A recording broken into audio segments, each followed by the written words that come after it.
Welcome to Unlocking My Potential, a podcast all about women in STEM sharing their stories, struggles, and the lessons that shape their paths.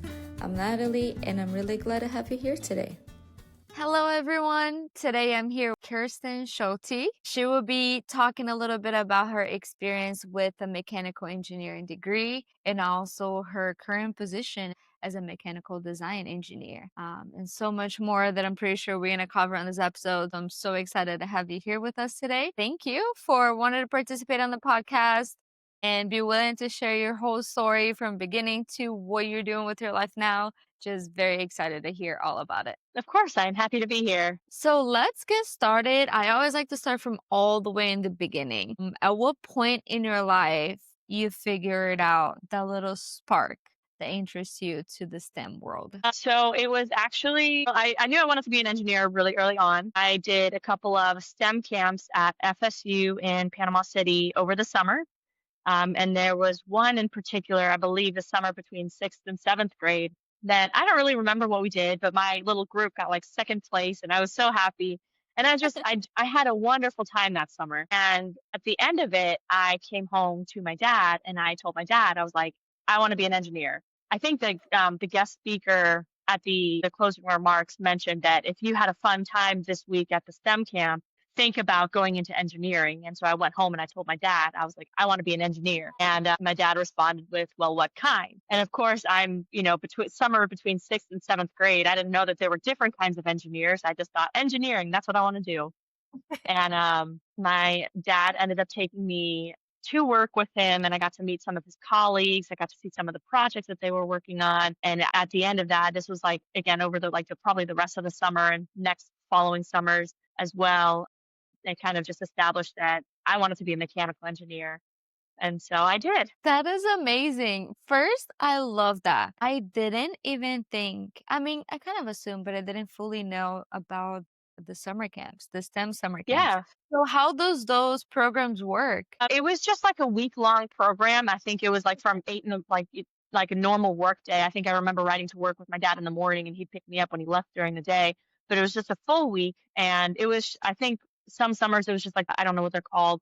But they're like the Lego robots. And it was just, here's a course and try to program it, build it to complete a task. And so over the summer, you worked in groups, which I think was very helpful because in school, at that age, we didn't work in groups very often yet. And so getting that exposure early on, I was like, ooh, I love this.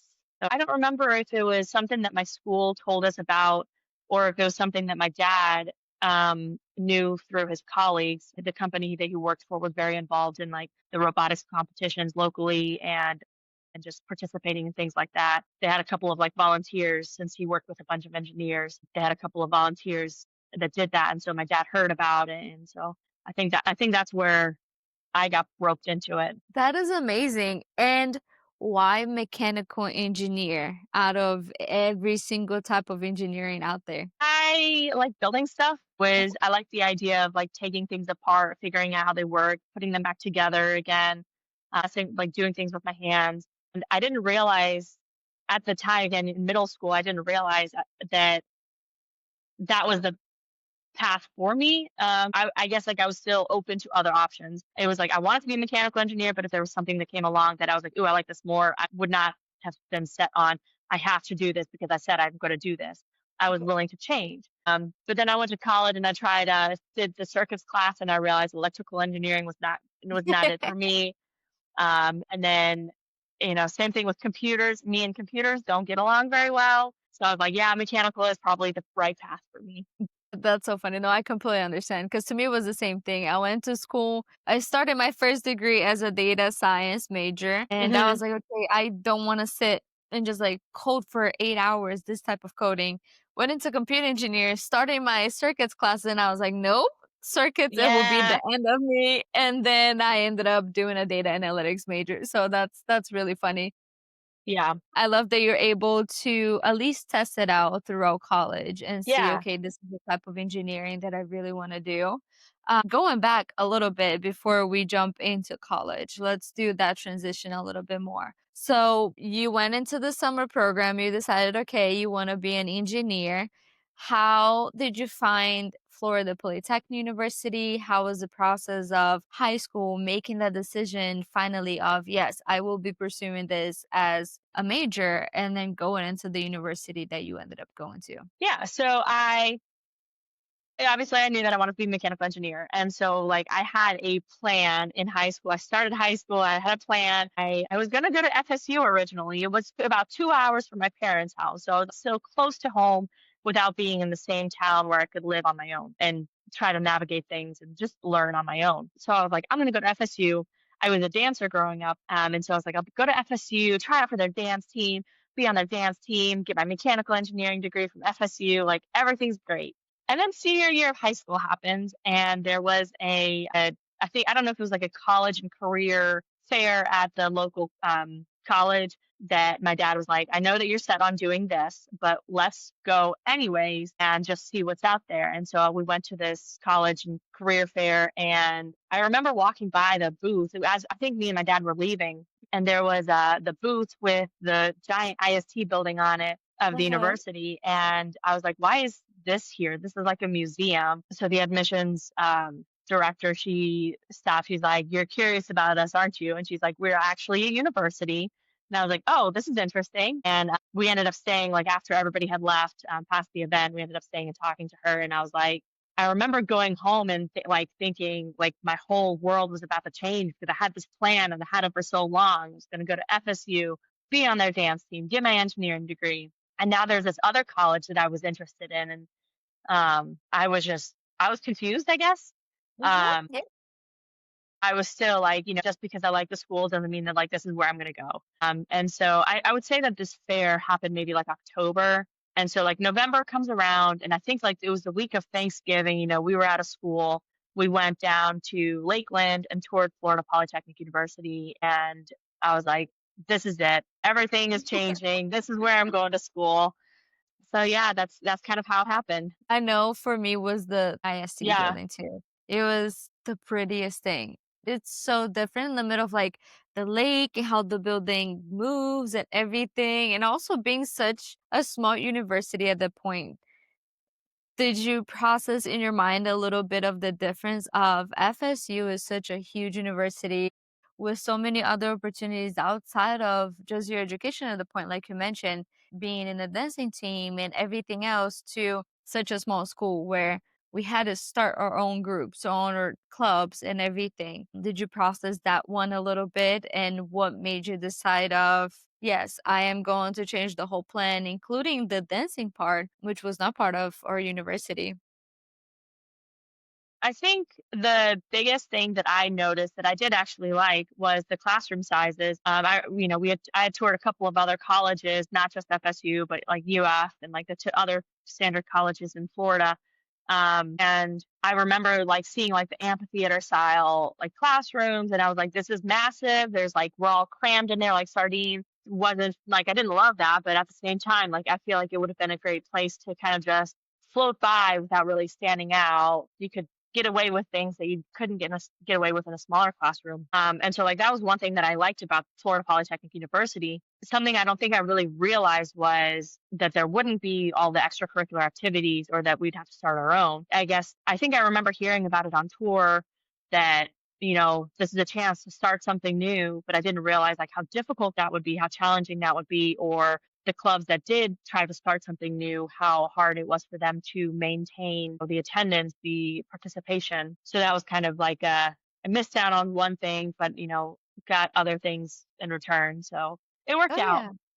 That no, I kind of went through the same thing. For me, it was the small classrooms. I knew for a fact that having a little bit more of like a one-on-one relationship with your professors and with people around you was something that I needed, at least for like Yeah. my own learning, like curve and learning experience. So I really loved and appreciate that as well. Yeah. And then throughout college, were you part of any clubs, any groups? I know you just mentioned a little bit of some struggles that some of the clubs and groups had within our university of being so small, having to start from scratch and all the work that they had to put into. Yeah. So I signed up for like the robotics club. I tried to be a part of that, but again, like I don't know. if it was because they were still figuring things out, but I was never informed of when the meetings were, and I was not part of the in group that was informed of these things. I don't know. I signed up for like their email list, but I just never received anything. So like I never knew when they met, and so like it made it hard for me to be a part of that club. How do you be a part of something you don't know what's happening, when it's happening, things like that. And then there was like the music club, all of the marching band kids, got together, but it was the same thing was nobody wanted to take charge and get everyone together or we had this club and then getting people to show up for the club that didn't happen as much as we thought it would. So yeah. No, that was challenging because I know I was part of became the Society of Women Engineer, but at that Mhm. point had a name. And that was a struggle, just getting Mhm. people to be part of the club. And then even for us to be an official chapter of SWEET was really hard because within the full organization, you needed to have at least 50 members for you to be an actual chapter of Mhm. that group. And to me, I was like, probably don't even have 50 women in the university to even get to that point. So that was Yep. really, really hard. And we had to go back and forth with them, with the whole organization, trying to figure it out. Okay, is there any other way the small universities can participate that we can change some of those rules to maybe half of it because the Mhm. numbers they're not realistic for us. So it was a big challenge of going back Yeah. and forth, trying to keep the club going, members showing up, doing events, doing other things, the marketing aspect of it, so much work. So I remember that for us at least, because we joined right in the beginning when the university was still growing, which it looks a lot different now. That Yes. that was the hard part of okay, the students are running everything, but without, I guess, a set process in mind Mhm. of how to run things. We just kind of took our own and trying to figure it out. Where now I know, at least for all the clubs, they have a professor or staff or faculty that is part of it, that is assisting with anything that the students need. They already Mhm. kind of like have a process. And we went through the learning curves of everything for Doing the it on new your own, generation of yeah. students. Yeah. So that was, yeah, no, that was a challenging time, 100%. Yeah. And then from the university, what was your experience figuring out what you wanted to actually do with your mechanical engineer degree? Because I know there's also so many paths and opportunities that you can do with it. Share a little bit about that, about some different maybe internships. How did you get to figure it out? Okay, I want to go into the designing mechanical engineer aspect of it. Yeah, between freshman and sophomore year of college, I actually landed an incredible internship up in Boston, which moving to Boston at 19 years old on your own to do an internship was a bit terrifying. I'm so glad I did it though. I learned a lot from it, and um, but I quickly realized that I did a lot of programming in that job, and I realized that that was not for me, not for me at all. And then there were some other classes throughout college that writing technical documents, doing like the research side of things. I realized that I did not want to go into research and write reports for a living. That just did not sound appealing to me. And so I don't really think I had a set plan that, oh, I wanted to do design work. It was just I landed my third internship at a company in Lakeland that I completed while completing my senior year of college. And that was kind of like, oh, I love this. Like, I think for me, it was I did something, I created my very first drawing and that was a really big deal to me. But then seeing that drawing come to life out in the manufacturing shop, see it like I said, just come to life was, and then the drawing come back to me with no issues as they were making it. And I was like, I had that moment of like, I did it, I made it. And so when I graduated, I was like, yep, I'm going to stick with this. That is awesome. Share a little bit about, I guess, the process, because I am not too familiar with the designing concepts of in the mechanical aspect of it. So can you share a little bit more in details of, okay, what is the process of, let's say you have an idea of like a component that you're going to build into a machine, or like how does the whole thing goes with the idea, with what kind of calculations? And I know there's a lot of math and calculations and numbers you have to do to make sure you have the very specific, I guess, sizes and everything into the design and putting the actual design sent into somewhere to get created. Yeah. Can you share a little bit of how the whole process works? So there are several different aspects to designing. For the internship, a lot of what I did was they had existing equipment, existing machines, and we just had to make small changes to make it better, to make it safer, to make it more cost efficient. Think like small things like that. So, but the overall equipment was already established. So maybe it was creating a new bracket, or creating a safety guard around the equipment. It was all just something was the equipment was established. We just had to work around it. So that was really good from a learning's perspective, not to just get thrown into the deep end and try to, hey, design this from scratch. It was I got to work on it bits at a time. So that was kind of like how it started, and I did a lot of that for several years. And then I changed jobs and I started designing pressure vessels, part of a team that helped do the calculations for the pressure vessels to help draw um, these tanks in Inventor and SolidWorks. And it was very different because now I was being part of like the kickoff meeting for this is what the customer wants. And Uh-huh. now we have to take what the customer wants, turn it into real life, and then seeing again on paper what the customer wanted, to drawing that 3D, creating something to show them like this is what you want, right?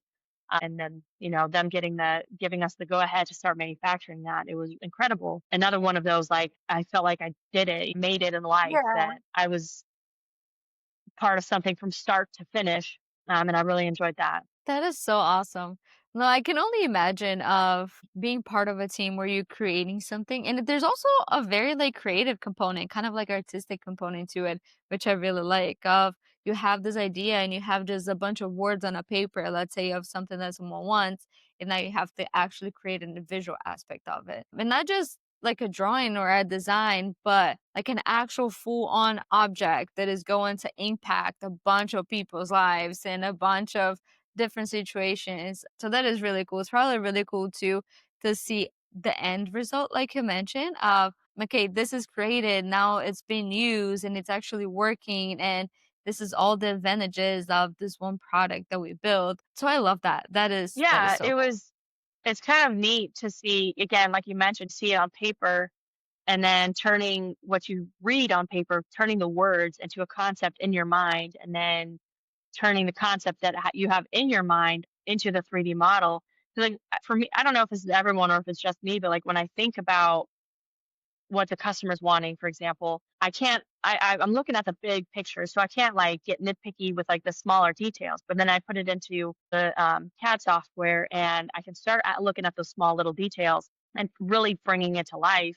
But then seeing that on the computer, the final project, again, from going from the words to what it is now. And then once that's done, turning those into the fabrication drawings, and then seeing the guys out in the shop build it, you get to watch what again words turn into this incredible piece of equipment. It's really neat. That is awesome. That is so cool. I've never thought that I was an artistic person. I mean, I still don't think so, to be honest. So I'm always just so fascinated with everyone that is able to create kind of like a masterpiece. That's what I Mhm. like to call it, with anything that has to do with just getting an idea into an actual form and an actual item. So that is amazing. And then you did mention, as we're going through the design experience and the whole process, that you switched your jobs. So Mhm. share a little bit about how was going from an internship to your first full-time job?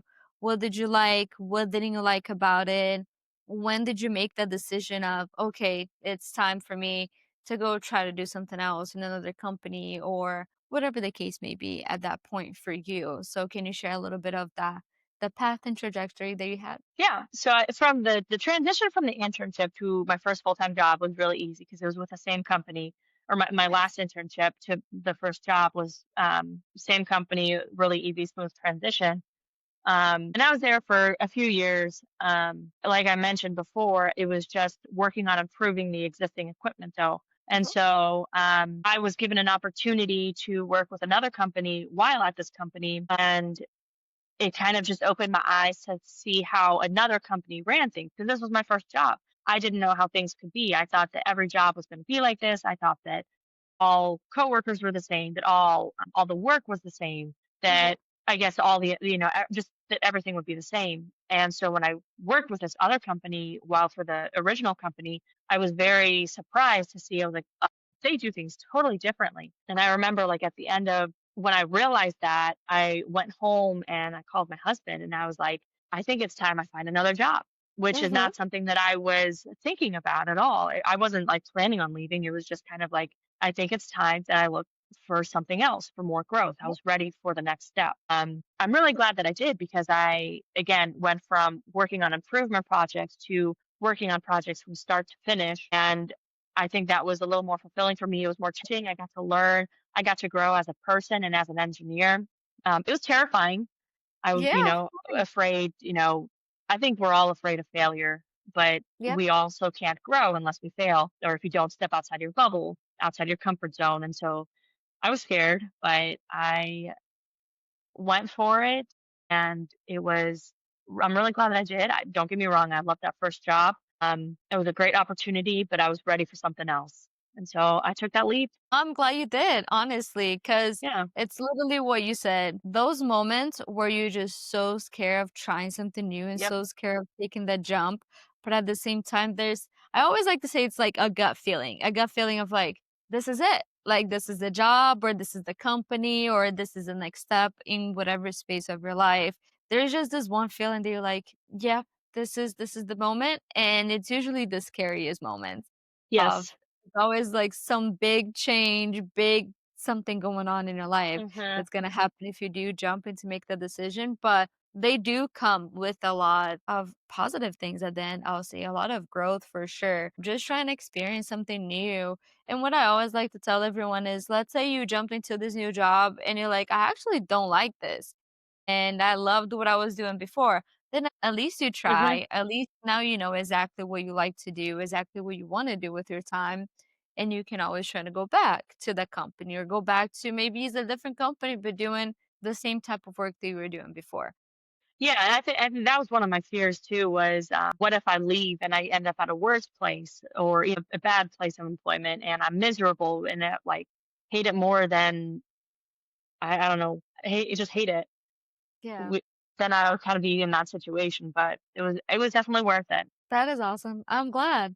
And now that you know what you kind of like to do a little bit more, Hmm. if you could choose, let's say there's no restrictions at all. If you could choose the next position for you to take work wise, what would that be? What would that look like? I'm not sure.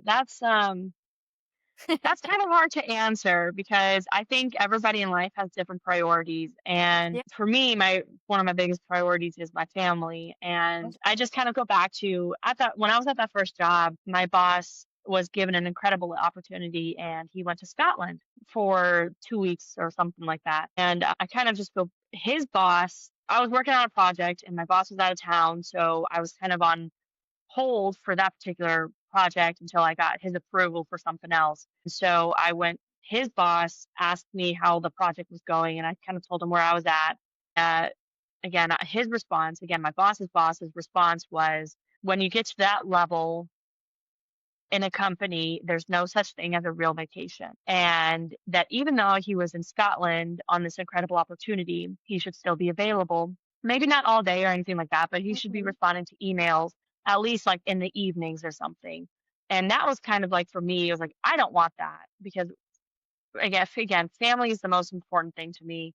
And if I'm on vacation with my family, I am making memories with them, and I don't want to be forced to work just because I'm at that level. It's just because I'm the manager at a company. So I'm kind of like that's kind of I don't want to say holding me back, but I'm hesitant to want to take the next step because of that. But at the same time, at my last job, I was very fortunate. I got to train 2 interns, and that was really rewarding and fulfilling for me. I got to see them grow as engineers and question life. And so, like, at the same time, I think maybe being in that managerial position would let me help others like that again, which is something I really enjoyed. But if I'm sacrificing time with my family, is it worth it? So I'm not sure where I want to go with Mhm. take my career.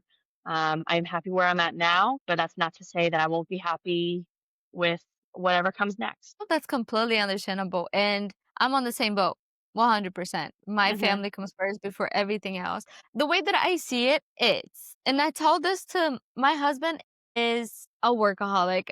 That's kind of what I like to call it. He loves to work and his life can become work sometimes. And when I met him, he was in a very like work, work, work, work, work, and that's all. And I kind of was able to show him like there's so much more to life than your job, right? Mhm. And to me is no matter what company you work for, no matter what role you have in a company, if anything goes south, the company is not really thinking of you as a person. They're thinking of them as a company. And if Mhm. they need to let you go, they will let you go. So why are you putting them before everything else, right? When Yeah. they're not putting you before everything else.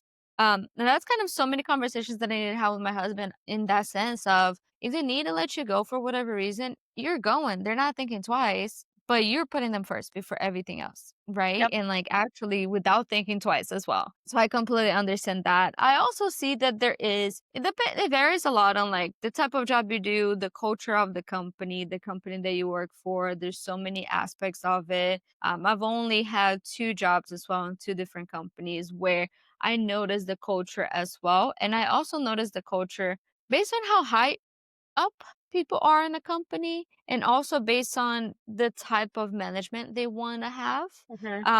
And I have perfect examples of my manager when he goes on vacation, he's on vacation and he's very clear about that.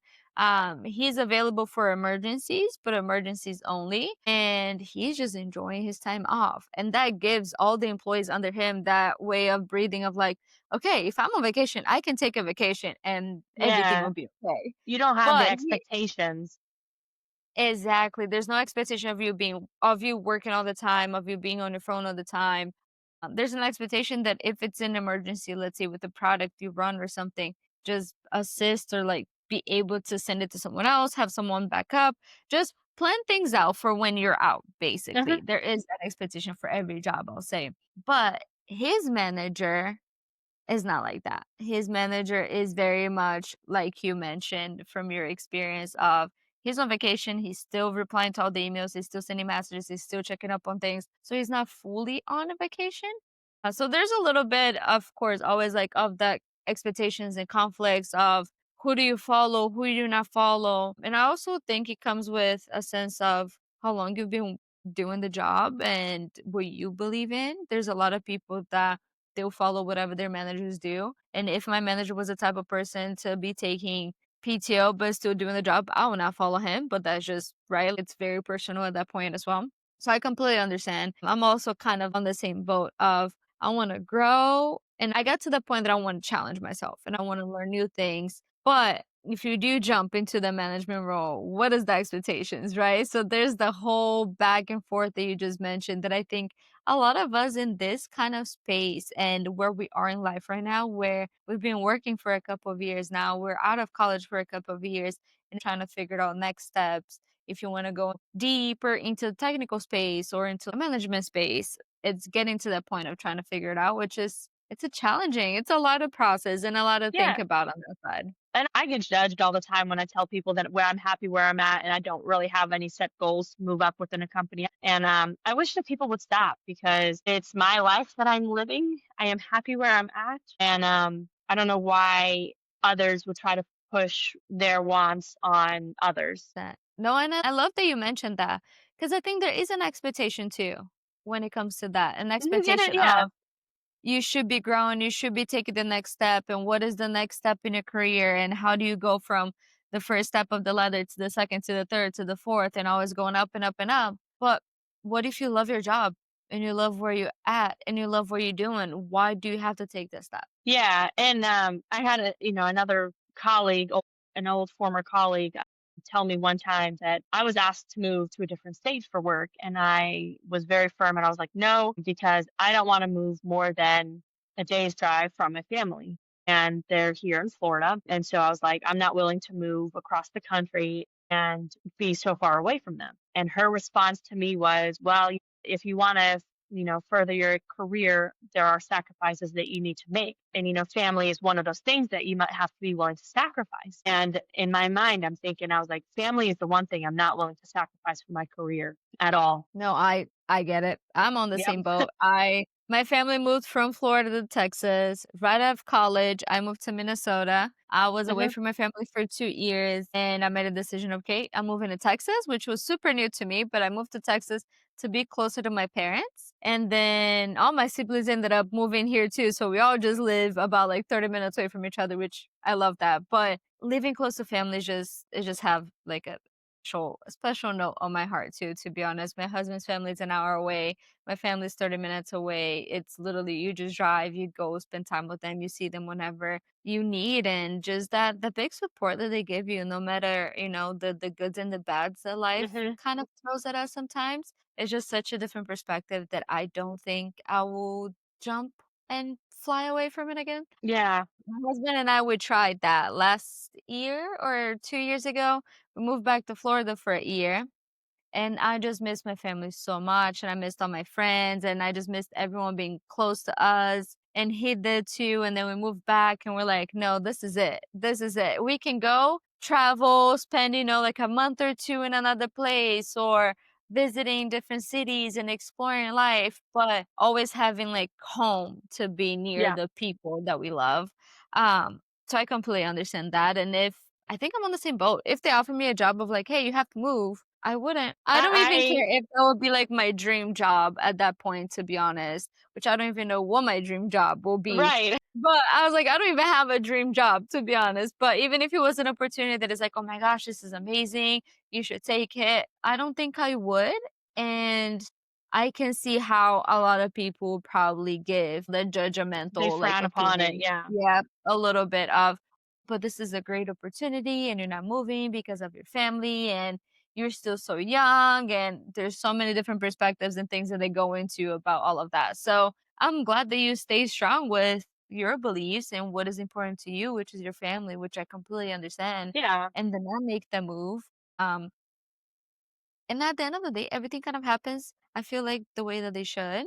And Hmm. if that opportunity was out of state, it was just not for you because not who you're focusing on right now. And other amazing opportunities can come to you in Florida, in the same city sometimes that you live in, or closer to family, or whatever the case may be, right? But other opportunities that align with what's important in life for you as well. Yeah, definitely. So that is awesome. And then if we look a little bit and we go a little bit deeper into the space that you work at right Mhm. now in the mechanical engineering side of things, I am making an assumption that there's probably not a lot of women within the world that you work at and that you live in. So how is that experience a little bit? And let me know if I'm wrong, because sometimes I am wrong when I'm saying those things. So let me know if I'm wrong. Give me your experiences. What are some challenges? What are some pros and cons? Let's touch base a little bit on that. So I'm gonna kind of back up to college for a little bit, or Go for it. talk about my Yes. whole experience. So I moved to college, and I knew that it was a very male dominant field. We went to a Mhm. STEM school. I think the university had 93% males. Living that though, totally different experience. It was honestly kind of overwhelming. I was not used to. I was not expecting just so many dudes all the time, Go for and it was kind of challenging at first. I really struggled with it. It wasn't just a smooth transition. I know I hear people talk about the transition from high school to college and how different it is. And while it was different, what I remember most about my experience was struggling with just being surrounded by so many guys all of a sudden. I was not used to that, especially being on a dance team in high school. So that was, like I said, overwhelming. And then at one of my jobs, one of my internships, on the first day of work, I was told that I was only hired because I was a woman and they needed the diversity in their it. organization. And so my supervisor told me that to my face. And one of the only reasons that I was hired was because I was a girl. And I remember freezing and I was like, first of all, if that's true, why on earth are you telling me that? That is not something that I should have been told. I should not have been informed of that. Yep. And so right from the start, I feel like I had to meet or I had these expectations of they only hired me because I was a girl. And so like in my mind, I was like, okay, well, I need to prove to them that I'm more than my gender. I can do the work, I can be good at my job, and I wanted to prove myself. And when I left this company, I remember everybody, not everybody, but a lot of people came to me and they said that I was the only person willing to listen to their complaints. Anytime anybody in the shop, if they had any issues, I took the time to listen to what they had to say. When I left, they were all disappointed that they're like, now we're not going to have someone that an engineer that would speak on our behalf. And they were, I don't know, I felt like I was kind of letting them down in a way, but it Yeah. was time for me to move on. And, but still, it was a struggle. I felt like I was fighting every day with, I'm more than just my gender. I'm a person, I'm an Yeah. engineer. I'm not, I don't know. I am a woman in STEM. I am, Mm. but I can still do my job. So 100%. that was Yeah. that was again one of my past jobs, one of my internships, and I have had jobs since then that they could care less that I'm a Mhm. woman. They just said, "You're an engineer. That's that. Do your job. Yeah. We'll be happy." And it's amazing how different it feels to go from that internship to where I'm at now and just being happy where I'm at. And I think even in college, now that I think back on it, I had a couple of professors that I was often the only woman in the class, maybe 20, 30 students. And I had a few professors single me out because I guess men and women think differently. And so there were a couple of times where the professor would call me out, look for the woman in the class, and be like, "You, Kirsten, what do you think about this?" And again, with the mindset of men and women think differently and they wanted a different perspective. And so, like, getting called out a lot in college. And then that first internship, or not the first internship, but one of the internships where I was told I was only hired because I'm a woman, and then finding other jobs where they could care less. It's been, I had some struggling moments, some Yeah. struggles, but at the end of the day, I'm happy where I'm at now, and I think that it's important that, I don't know, we treat everybody equally. Yeah. We're people at the end of the day, and I don't think a young intern likes to hear that they were only hired because they're a girl. It makes them feel that everything that I've accomplished so far has been a waste. They don't see any of my accomplishments. They only see my gender. So, yeah. First of all, that was a bit of a shock to me. What you just shared, just one that they hired you just because you're a girl, that's one. But second, that they told you to Mhm. your face that that's the reason why they hired you. That is, those two things are just so wrong in so many ways. And that was another reason why I go back to, like, me wanting to be in that managerial position to where I can, I don't know if protect is the right word, but you just think before you say things like that. Yep. 100%. And you should, because that will affect the person so much more than you can possibly imagine, Mhm. right? It's just that feeling of the one point that you made as well, which I'll go back and forth a little bit, but the one point that you made was being called out in like a classroom and the professor just calling your name because you're the only woman there. Mhm. That happened to me so many times, and I feel like it could be a mix of like similar emotions for those two situations of I'm only being called out because of my gender, has nothing to do with I'm just as smart as everyone else. I know the topic just as much as everyone else, or my opinion is just as valuable as everyone else in the classroom. At that point, it's just you're being called out because you are the only woman in the classroom. And to me, like I felt very uncomfortable in a lot of situations with that because some classes I was really good at, and the professor would ask questions and I would just answer. And then sometimes here and there, they will call my name, but they're also calling everyone else's name, right? So it was just very natural. But there were some moments that you just knew that you're being called Mhm. out for being the only woman in the class. And that is just such an uncomfortable feeling of, okay, if I was another guy, you wouldn't be possibly calling me out ever. But because I'm not, you are. Those are just really challenging. It's already like a challenging thing that we all go through as a woman in STEM of being the only girl in the room, or being the only person in a meeting, or in the classrooms. So to be like called out for what it is, in a sense of you're only being hired for this, it kind of gives us that feeling of we're less than what we actually are. And it can mess up a little bit with like self-esteem and like many other things internally that I think if you do ever become a manager, you'll be an amazing manager because some of the experience that we go through, we learn so much from it to a point that we're going to make sure to never do those things to someone else or Hmm. to stand up when situations like that happen, right? So that was a tough one. That to me that's a little crazy that was said to your face, honest. As an intern as well, it's like Hmm. you're barely starting your life as an engineer. You're still in school to be told that wow, that's Yeah, shocking and to me. so I think I mentioned earlier that there were two interns that I got to train. One Mhm. of them was a man, one of them was a woman. And a couple of months after she started and working with me, she came to me and she said, "Is it always going to be like this? Why does he get all of these opportunities when I'm just as qualified as he is? And also in the exact same position that he is. Why is he given every single opportunity and I'm given none?" And so that was another wake up call for me was, I thought it was only happening to me. And then for someone else to come to me and confide in me. I mean, yeah, it's hard to see. Yeah. Oh, yeah, it is. And that happens in every place still, which is kind of challenging too. It's something that we experienced years ago. Like it's been Yeah. a couple of years already when we were in college, but now you're like, okay, maybe things are better, but you still have the same things going on. And it's kind of breaking down out of that circle and that bubble of at what point we all just gonna be treated the same no matter what the gender is. It's just a matter of what we bring to the table, how much knowledge we bring, how much experience we bring, without mattering how what your name is, right? I think honestly, in the perfect world, I think resumes should not have your first and last name.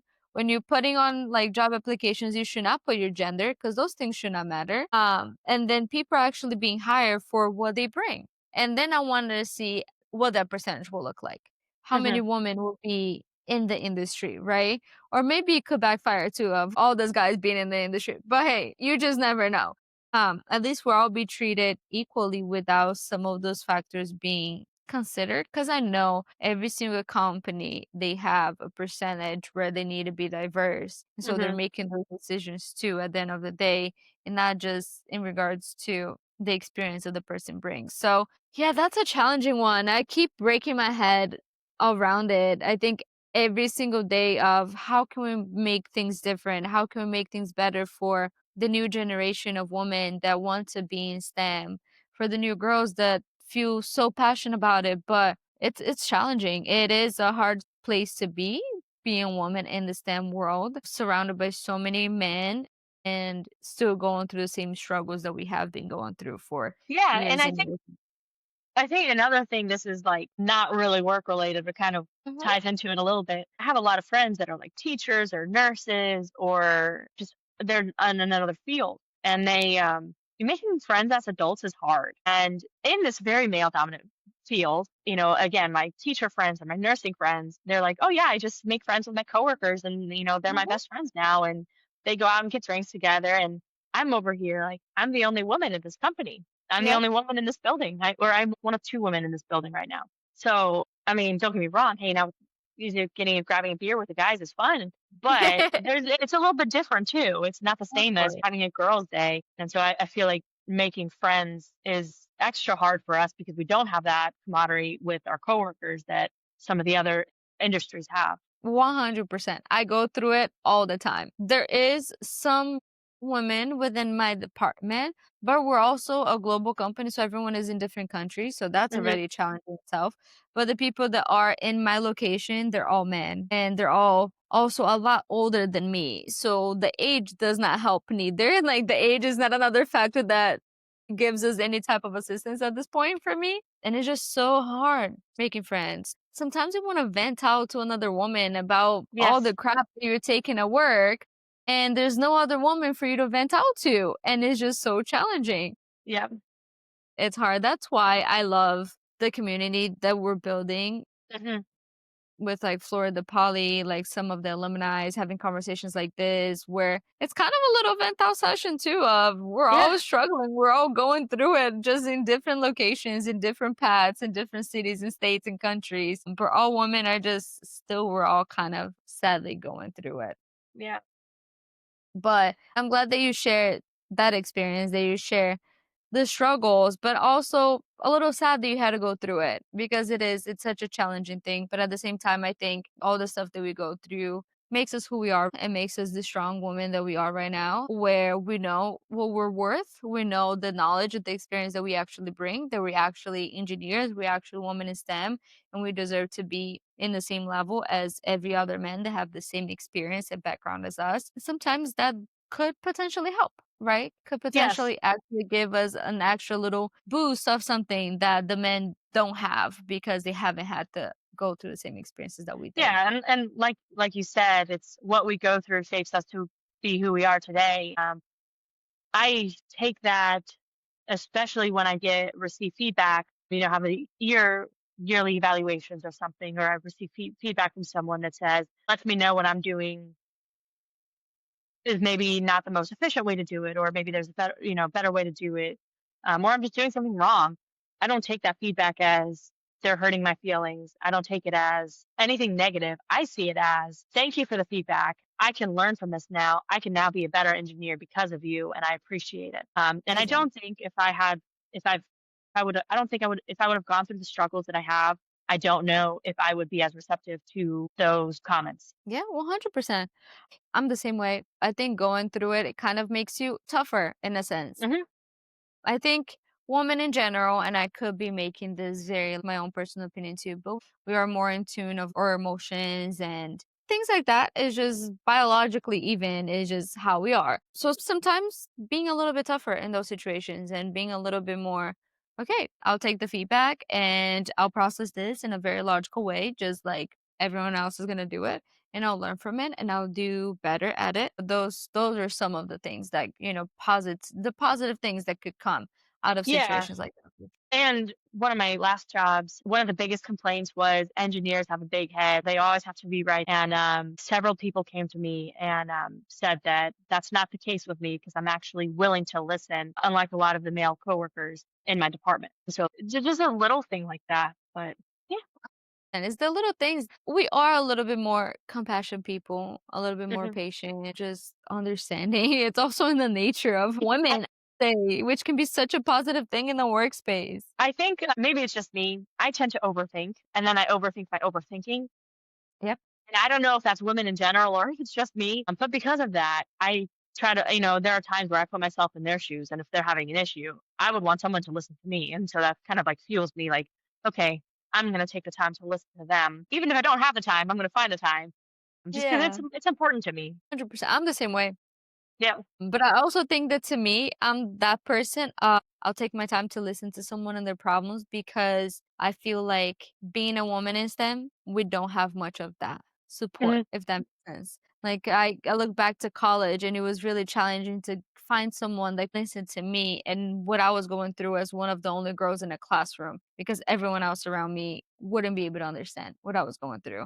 I think I kind of learned a lot from that in the sense of if I'm able to be there for someone to at least listen to the problems and hopefully that alleviates a lot of the weight that they're carrying through it, I'll be that person to someone because I've always kind of needed that a little bit and it was really hard to get someone Hmm. that could understand what we went through when we were in college. So I get it. Yeah, those some challenging moments, challenging Yep. things that we all went through it, but also positive things that can come out of it. So I always like to end on that positive note of there's a lot good that can come out of it, of all the struggles that we all kind of go through it, and we can bring so much more to the world, I would say, not just like our careers, but to everything in life, to our families, to our future kids, to everyone around us just based on like those lessons and things that we learn. So to finish things off a little bit, is there any words of wisdom, anything that you would like to share to the people listening to this episode?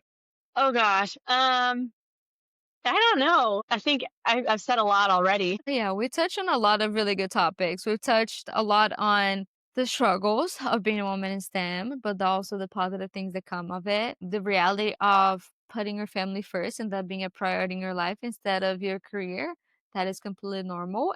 And we should not be judged for it at all. And also, if we love the job that we do, we don't have to grow and we don't have to become a manager and we Mhm. don't have to take on the next thing. We can just be happy doing what we're doing. That to me just blows my mind of the expectations that the universe have on all of us. And sometimes we just want to keep doing what we like to do without Mhm. all the voices and judgmental things. So no, I appreciate your time so Of much. I course. appreciate you sharing your whole story, talking a little bit about the goods and the bads and just everything in between, teaching me a little bit about the design process and experience of it. I'm just always, I love it. I love anything that has to do with like the artistic side of the technical world, I would say.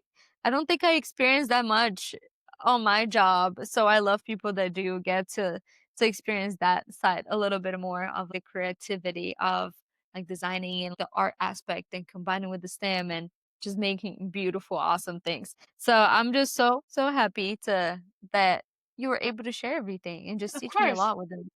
There was, one thing that I did not mention that I'm kind of Yeah, thinking of I'm wondering if I should mention. Back go to, for like, the it. early career and educational journey, I mentioned this STEM camp that got me into engineering. I think that now, thinking back on it, I think why my dad probably put me in that is because, I've always loved math, or I didn't always love Mhm. math, but I loved math, and I think that started when I grew up in Germany. And so when we moved to Florida, I had to learn English. And English is not an easy language to learn, but the numbers were the same in Germany as they were here in the US. So I think that's kind of like what started my love for math that my dad then took and was like, oh, here's a STEM camp that you might be interested in because he knew that I love numbers. And I think that's kind of like really where it all started. That is awesome. No, I love that 'cause, to me, it was the same thing. I'm from Brazil, and I moved to Yeah. the US when I was in high school, and the one class that I was just doing so good at was the math class, Hmm. because it was the only one that it was just like, "Okay, a 1 is a 1." Yep. It's not words, it's not, like, fully understanding a whole nother language, it's just numbers that is the same, calculations is the same. So it's kind of like what inspired me Yeah. to go into STEM a little bit. It was that, "Hey, I'm pretty good at math." And I seem to be understanding it a lot better than everything else that they're telling Yeah. me right now because I don't know what they're saying to me. Yeah. So that's funny. I love Yeah, that for like 'cause the 2 years, like, after I moved to Florida, I did not take any history or science classes. It was literally just I took English and I took math, and then I took, like, the elective classes that they had, like the music, Mhm. art, PE, but no history or science for 2 full years, just English, focusing on learning the language and Yeah. math. And math, like you said, the numbers were the same no matter what country that you were in, so, yeah. I love that you ended up sharing that little part of you, and I think that goes along so much with why everything started, right? Like, right Yes. from the beginning, which is amazing. Everything happens for a reason and shapes us into who we are, even if we don't realize the things happening at a young age or in the background. It shapes us to who we are. 100%. And that's why I love like calls like this because it gets us to think about how did this whole craziness started? Yeah. How did I end up here doing this job in the STEM world, being a woman and just doing all of this? And then you have to like keep taking the pieces piece by piece from the past and gluing everything together and building your whole full path in your own journey and story. So I love that you brought that up because I think that has such a huge impact of like what makes us who we are as well, coming from a Hmm. different country, having to learn a second language, having to experience a whole different culture and just so many changes in life that also makes us like stronger, I would say, Hmm. in a sense of we're already from kids being a Yeah. lot stronger than a lot of people and Yeah. then going through it back and forth. So I'm so glad. Thank you for sharing that part. Of That's course. Of course. amazing. Yeah. But no, I just want to thank you again for being part of this. And thank you, everyone that is listening to this episode. If you've liked this amazing story, please follow, subscribe, share with your friends, all the good social media stuff that we do. And yeah, thank you again so much for your time. This has been amazing. And I'll see you guys next time. Bye for now.